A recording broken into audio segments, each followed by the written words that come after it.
Olá, continuamos então esse nosso diálogo sobre o conceito pulsional e as demandas de amor. Vimos sobre o conceito então da sexualidade a partir das contribuições freudianas. Vimos como que Freud e Lacan, de certa forma, entendem a pulsão e como se faz necessário para nós, analistas, também entendemos cada um daqueles elementos constituintes da pulsão. E agora vamos falar sobre a marca da pulsão e o objeto que falta. Nesse momento se faz importante a gente entender, então, o real, o simbólico e o imaginário, o RSI, que Lacan propõe, que são aqueles três círculos, como o nó de Borromeu, que de certa forma estão ligados, e basta que você desfaça um desses círculos para que os outros se desfaçam, se desprendam. Portanto, nesse sistema, no real, simbólico e imaginário, devemos pensar sempre nesse enlaçamento que acontece, ou seja, é impossível distinguir, é impossível o funcionamento em um só desses sistemas. Portanto, ao registro simbólico, então, foi definido por Lacan como o lugar do significante, com a função paterna, é aquilo que permite o sujeito, então, fazer abstrações e também formar símbolos. O imaginário, que seria esse sistema que designa, então, o campo das ilusões, o campo da ilusão, o campo da fusão, que também tem muito a ver com a constituição do sujeito, e o real, que já de certa forma seria considerado como um resto que é impossível de simbolizar. Portanto, para nós psicanalistas, compete então utilizarmos o simbólico e o imaginário como uma forma de orientar o percurso analítico propriamente dito. A partir dessas manifestações que o nosso analisando traz, nós vamos então perceber qual a direção a se tomar em relação a isso tudo. A marca da pulsão é uma falta de objeto, claro, assim sendo a falta de satisfação inerente ao próprio processo pulsional. A falta, então, de um objeto pré-determinado para a pulsão vai fazer as suas ressonâncias também no campo amoroso. E devemos aqui recordar que amor e sexo são coisas de dimensões diferentes, apesar de encontrarmos, então, pontos de conexão entre eles. O amor, ele se ancora, então, na inadequação radical dos objetos à satisfação sexual, vinculados ali ao princípio do prazer e à sexualidade humana, que é própria desse giro pulsional que traz a insatisfação, que é essa inadequação entre um e outro. Essa inadequação, então, pode ser observada em relação aos parceiros amorosos. O Lacan, então, no seminário 8, ele faz uma grande descrição a partir do banquete de Platão e traz inúmeras contribuições sobre o amor, na qual a gente vai destacar aqui um pequeno trecho que ele diz: o amante é como o sujeito do desejo, e o amado como aquele que nesse par é o único a ter alguma coisa. O lugar do amante é marcado, sabendo assim, essencialmente por aquilo que falta. O amante é aquele que vai ser marcado por essa falta, e se a gente vai um pouco mais além, ele também não sabe o que lhe falta. E nesse conluio entre amante e amado, quem ocupa o lugar do amado é marcado por aquele que não sabe o que possui, que ele tem alguma coisa de secreto. Isso passa a constituir, então, uma certa perspectiva atrativa, já que quem ocupa o lugar de amante é sempre esse sujeito, então, marcado pela falta. Consequentemente, ele deseja e passa, assim, a demandar em si mesmo uma tentativa de encontrar no outro aquilo que lhe falta, seu objeto de amor, acreditando na possibilidade, então, de que o amado possa ser capaz de possuir aquilo que ele deseja e que, claro, possa suprir também essa demanda. Pela perspectiva lacaniana, a gente encontra aqui, então, toda a complexidade do amor, porque entre esses dois sujeitos, amante e amado, não existe coincidência nenhuma. No entanto, que o próprio Lacan diz: o que falta um não é o que existe escondido, então, no outro. E essa busca desenfreada no outro, em um amado, na verdade se configura em uma busca própria do amante, numa perspectiva, então, de buscar uma certa consistência fálica, uma certa representação da sua própria sexualidade, visando recuperar do seu corpo a sua satisfação, o seu objeto A, claro, este atravessado e marcado pela perda de prazer e pela perda de si. E ele busca recuperar, por exemplo, isso através de uma pulsão escopofílica, de um olhar amoroso do amado. Essa perda, claro, nos remete aos estados constitucionais infantis, porque ser neste período, na infância, que de certa forma o sujeito perde aquilo que chamamos então de objeto A, ou seja, aquilo que gira em torno da pulsão oral, escopofílica, da pulsão anal e também da pulsão invocante, e nas diversas, então, formas de relação que o sujeito vai encontrando com esses objetos. E é justamente esse objeto A que define, por exemplo, o algo que foi mutilado, algo que foi cortado, algo que foi perdido e algo que o sujeito perde de fato em sua constituição e a partir dessa falta busca encontrar alguma coisa. E essa falta é aquilo que nos convoca, então, essa perda é aquilo que nos convoca, então a falta, o buraco central, então, expresso através da castração e todas as maneiras de articulação que o sujeito encontra a partir da castração.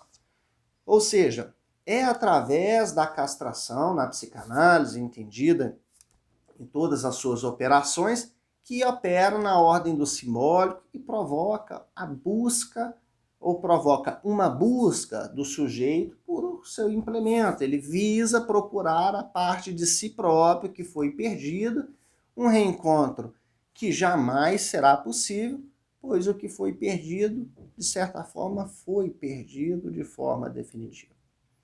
Marco Antônio Coutinho, Jorge, né, ele traz uma frase que eu gostaria de repetir em sua originalidade. A permanência constante da insatisfação do desejo lança o ser humano em uma procura incessante de novos objetos, no intuito de alcançar a satisfação absoluta jamais obtida. A persistência, de certa forma, da falta é que mantém vivo o desejo, porque a falta e desejo são coexistentes. Em relação ao desejo, é super interessante como nunca é isto, é sempre alguma outra coisa, e mais outra, e mais outra, e mais outra, e assim sucessivamente. E aqui podemos ver como que entra em cena, então, a invenção do amor com a finalidade de suprir essa falta constitutiva do sujeito. Lacan nos afirma que o que vem em suplência à relação sexual é precisamente o amor. E isso configura o anseio de fazer um a partir de dois. Fazer com que o parceiro tangencial se torne, então, absoluto, necessário, imprescindível e insubstituível.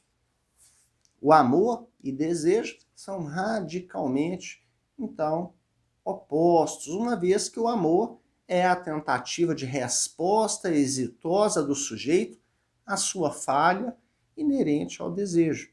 E o amor não admite essa falta. Ele quer preencher ela a todo custo e é justamente esse movimento que aqui nos interessa. A imaginação de que o sexo talvez consiste nesse momento fusional, corporal, ou de uma sensação de completude que não se sustenta. Um corpo não goza por inteiro e também não goza no corpo do outro, compreendido como o outro sexo. O outro sexo, então, é uma terminologia que o Lacan utiliza para se referir a essa alteridade radical e absoluta em relação à diferença sexual. Assim, o gozo sexual, o gozo do corpo, se transforma na impossibilidade de estabelecer o da relação sexual.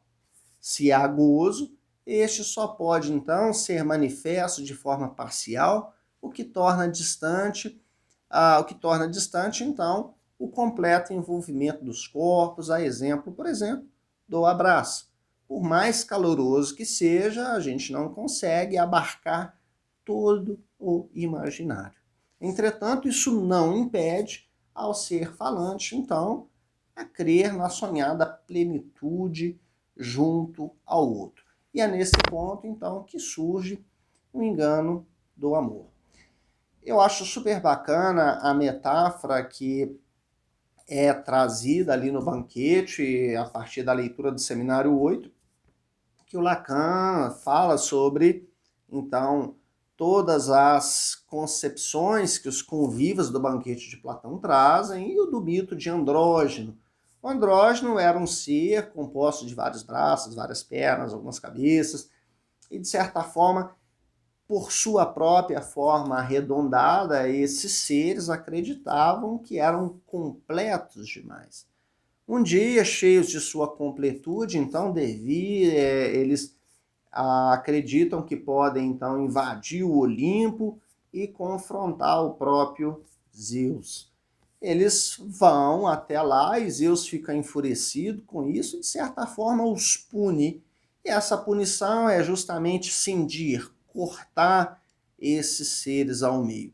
Então, esses seres, que eram, de certa forma, dotados de 4 braços, 4 pernas, 2 cabeças, são cindidos e estaria, talvez, aí, mitologicamente, uma das origens do ser humano, né?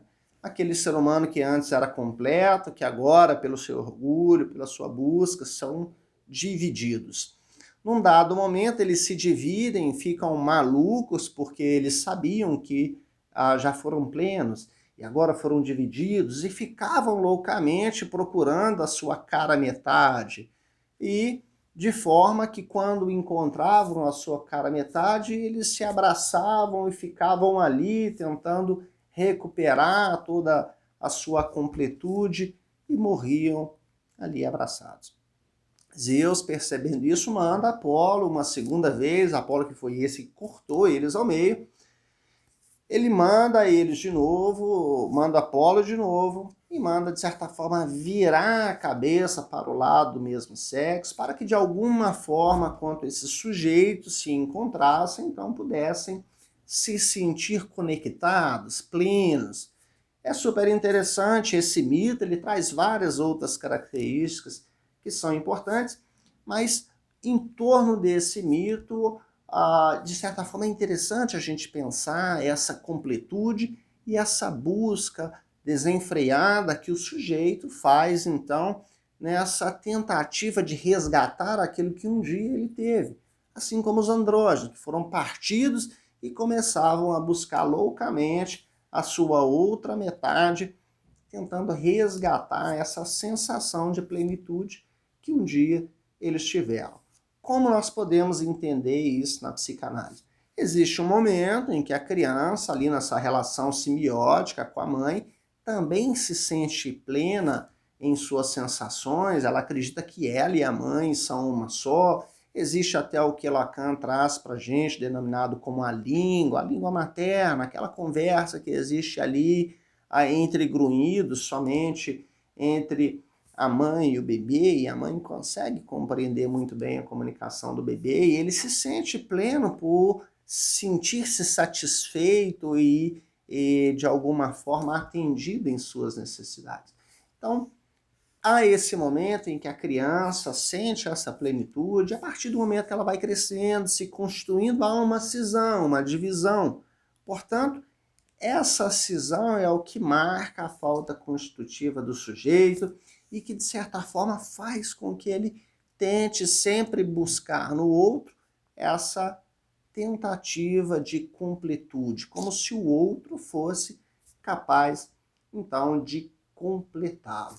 Nós vamos continuar no próximo vídeo, vamos falar um pouco sobre o famoso aforismo lacaniano, não há relação sexual, porém vamos entender, de certa forma, não isoladamente essa frase, como é perpetuada por aí, mas entender que, de certa forma, o que o Lacan quer dizer com não há relação sexual, como isso, de certa forma, interfere, quais são as ressonâncias que isso também tem no campo do amor. A gente já se encontra em breve.